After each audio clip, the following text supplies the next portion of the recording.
വൈകുന്നേരം സ്കൂൾ വിട്ട് വരുന്ന കുട്ടികൾക്ക് കൊടുക്കാൻ പറ്റുന്ന നല്ല ഹെൽത്തി ആയിട്ടുള്ള അടേൻ്റെ റെസിപ്പിയാണ്.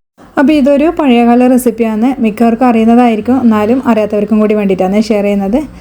അപ്പോൾ ഒരു ബൗളിലേക്ക് ആവശ്യമുള്ള ഗോതമ്പ് പൊടി ഇട്ട് കൊടുക്കാം. ഇത് അരിപ്പൊടി വെച്ചിട്ട് നമുക്ക് ചെയ്യാം, പക്ഷേങ്കിൽ ഗോതമ്പ് പൊടി വെച്ച് ചെയ്യുമ്പോഴാണ് നല്ല ടേസ്റ്റ് ഉള്ളത്. ഇനി ഇതിലേക്ക് ആവശ്യത്തിനുള്ള ഉപ്പ് ചേർത്ത് കൊടുക്കാം. അപ്പോൾ ഞാനിവിടെ ഒരു 4 ആൾക്കുള്ള അളവിലാണ് തയ്യാറാക്കുന്നത്. പിന്നെ നോർമൽ വാട്ടർ ഉപയോഗിച്ചിട്ടാണ് കേട്ടോ നമ്മളിത് കുഴച്ചെടുക്കുന്നത്.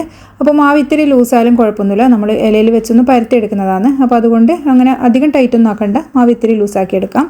ഇനി ഇതിലേക്കുള്ള ഫില്ലിങ്ങിന് വേണ്ടിയിട്ടുള്ള തേങ്ങ എടുത്ത് വെച്ചിട്ടുണ്ട്. അപ്പോൾ അതിലേക്ക് ഒരു ഇത്തിരി ഏലക്കാപ്പൊടിയും അതുപോലെ ശർക്കരപ്പൊടിയും ചേർക്കുന്നുണ്ട്. എന്നിട്ട് കൈകൊണ്ട് നല്ലപോലെ ഒന്ന് മിക്സ് ചെയ്ത് കൊടുക്കുന്നുണ്ട്. അപ്പോൾ ഫില്ലിങ് ഇത്രയേ ഉള്ളൂ കേട്ടോ. അപ്പോൾ നമ്മൾ അടുപ്പത്ത് വെച്ച് ശർക്കരയും തേങ്ങയൊന്നും വിളയിച്ചെടുത്ത് അങ്ങനെയൊന്നും തയ്യാറാക്കുന്നില്ല, വളരെ എളുപ്പത്തിൽ തയ്യാറാക്കിയെടുക്കാൻ പറ്റുന്നതാണ്. ഇനിയിപ്പോൾ നമ്മൾ ഇലയിൽ ഈ മാവൊന്ന് ഇട്ടതിന് ശേഷം നല്ല നേർങ്ങനെ ഒന്ന് പരത്തിയെടുക്കാം. കൈ ഒന്ന് വെള്ളത്തിൽ മുക്കിയിട്ട് ഇതുപോലെ ഒന്ന് പരത്തിയെടുത്ത് കഴിഞ്ഞാൽ പെട്ടെന്ന് ഇത് പരന്ന് കിട്ടും. അപ്പോൾ അത്രത്തോളം നേർങ്ങനെ ചെയ്തെടുക്കാൻ പറ്റുന്നു അത്രയും നേർങ്ങനെ നമുക്കിത് ചെയ്തെടുക്കാം. ഇനി ഇതിൻ്റെ ഉള്ളിൽ നമ്മൾ നേരത്തെ തയ്യാറാക്കിയ ആ ഒരു ഫില്ലിങ് ഇതിലേക്കങ്ങ് വെച്ച് കൊടുക്കാം. ഇനി സാധാരണ ഇലയുടെയൊക്കെ ഉണ്ടാക്കുന്ന പോലെ തന്നെ ഒരു ഭാഗം അങ്ങ് വെച്ചിട്ട് അങ്ങ് മടക്കി കൊടുക്കാം. അപ്പോൾ നല്ലപോലെ ഒന്ന് പ്രസ് ചെയ്ത് കൊടുക്കുന്നുണ്ട്. അപ്പോൾ കട്ടി പിടിച്ച ഭാഗമൊക്കെ ഉണ്ടെങ്കിൽ നല്ല നേർങ്ങനെ കിട്ടുകയും ചെയ്യും. അപ്പോൾ 2 സൈഡ് ഞാനൊന്ന് മടക്കി കൊടുക്കുന്നുണ്ട്. ഇനി ഇത് നമ്മൾ ഇങ്ങനെ ചുട്ടെടുക്കുക കേട്ടോ ചെയ്യുന്നത്.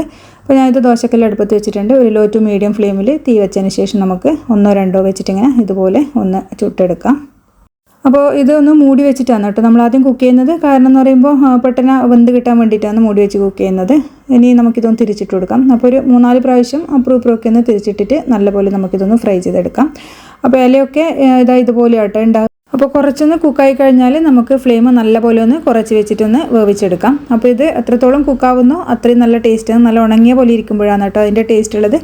അപ്പോൾ ഞാനിത് നല്ലപോലെ തന്നെ ഫ്രൈ ചെയ്തെടുക്കുന്നുണ്ട്. അപ്പോൾ ഇടയ്ക്ക് വേണമെങ്കിൽ ഇതുപോലെ ഇലയൊക്കെ മാറ്റിയിട്ടൊന്ന് ചെക്ക് ചെയ്ത് നോക്കാം. ഇപ്പോൾ സൈഡൊന്നും വെന്ത് കിട്ടിയിട്ടില്ലെങ്കിൽ നമുക്ക് ആ ഒരു ചട്ടുകും ഒരു സ്പൂണും വെച്ചിട്ട് അതിൻ്റെ സൈഡൊക്കെ ഒന്ന് ഇതുപോലെ ഒന്ന് വേവിച്ചെടുക്കാം. അപ്പോൾ ഇതെല്ലാം നമ്മൾ ഒന്ന് ചുട്ടെടുത്തിട്ടുണ്ട്. ഇനിയിപ്പോൾ ഇത് നമുക്ക് സെർവ് ചെയ്യാം. നല്ല ടേസ്റ്റാണ്, പുറംഭാഗം നല്ല ക്രിസ്പി പോലെ ആയിരിക്കും, ഉള്ളിൽ നല്ല ആ ഫില്ലിംഗ് ഒക്കെ കഴിക്കാൻ നല്ല ജ്യൂസി ആയിട്ട് നല്ല ടേസ്റ്റാണ്. അപ്പോൾ ഇതൊരു പഴയകാല റെസിപ്പിയാണ്. ട്രൈ ചെയ്തിട്ട് ഫീഡ്ബാക്ക് പറയാൻ മറക്കല്ലേ.